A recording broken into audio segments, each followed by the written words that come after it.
Hello বন্ধুরা, এই যে আমি মন্দিরে এসে গোপাল সোনাদের তুলে খাইয়ে দিয়ে স্নান করাচ্ছি গোপাল সোনাকে দুধ গঙ্গা জল দিয়ে।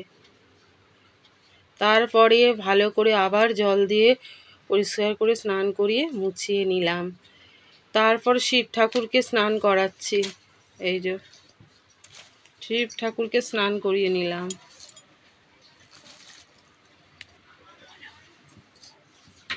ওম নমঃ শিবায়, ওম নমঃ শিবায়, ওম নমঃ শিবায়। তারপর আবার পরিষ্কার জল দিয়ে ধুয়ে তারপরে বসিয়ে নিলাম। তারপর এক এক করে ফুলমালা দিচ্ছি। ওম নমঃ শিবায়। ফুলের মালা দিলাম, দেয়া হয়ে গেল। এবার ফুলটাকে ঠিক করে বসিয়ে দিচ্ছি।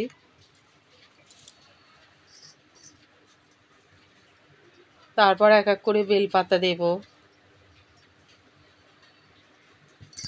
এই যে বেলপাতা দিল। ওম নমঃ শিবায়, ওম নমঃ শিবায়, ওম নমঃ শিবায়।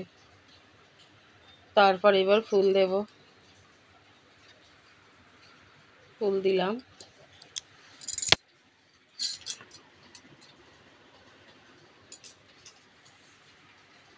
ফুল দিয়ে সুন্দর করে সাজানো হয়ে গেল। তারপরে খেতে দিলাম।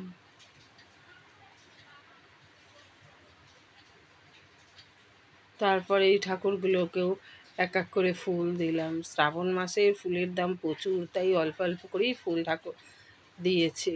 পয়সা দিলেও ফুল কম দেবে।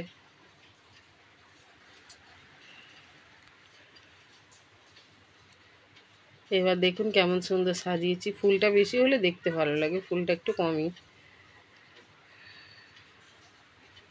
দেখছেন বন্ধুরা, এরকম করে সাজানোটা দেখুন। তারপর এবার গোপাল সোনার এই দিকেও সাজিয়েছি, স্নান করে খেতে দিয়েছি। শশা, সন্দেশ আর দুধ জল। শঙ্খের মধ্যে ফুল দিতে হয়, ধূপবা দিতে হয়, দেওয়া হয়েছে জল শঙ্খের মধ্যে। আর শ্রাবণ মাসে তো মেয়েদেরকে সবুজ চুড়ি পরতেই হয়, তাই আমিও সবুজ চুড়ি পরেছিলাম। এই যে এবার গোপাল সোনাদের একটু আরতি মতন করে নিয়ে তারপর খাইয়ে দেব। এই যে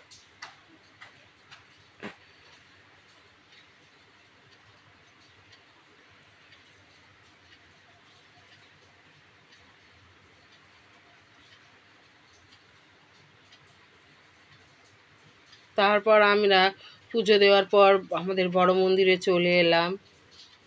এসে মন্দিরের ওখানে জল ঢালছি।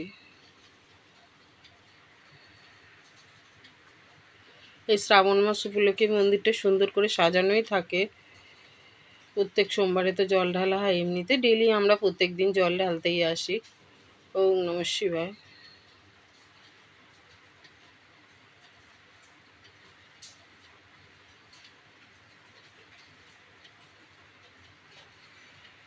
আমাদের এই বাড়ির পাশের মন্দিরটাতে আমাদের পাড়ার সবাই এই মন্দিরেই জল ঢালে।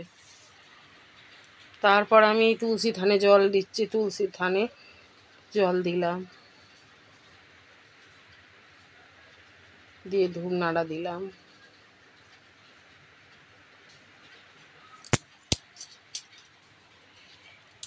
রাধে বন্ধুরা, এই যে তুলসী গাছটা দেখছেন ভালোই বড় সড়ো হয়েছে। আমি প্রায় দিন তো দুধ জলও দিই, ওই জন্য তুলসী গাছটা মঞ্জুরি হয়েছে কত সুন্দর।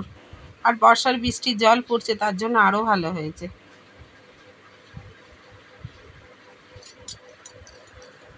কেমন দেখছেন বন্ধুরা? আর ওয়েদারটা তো খুব একটা ভালো না, সামনে খালি থাকে বৃষ্টি আসছে। বন্ধুরা এই অবধি রাখলাম, টাটা।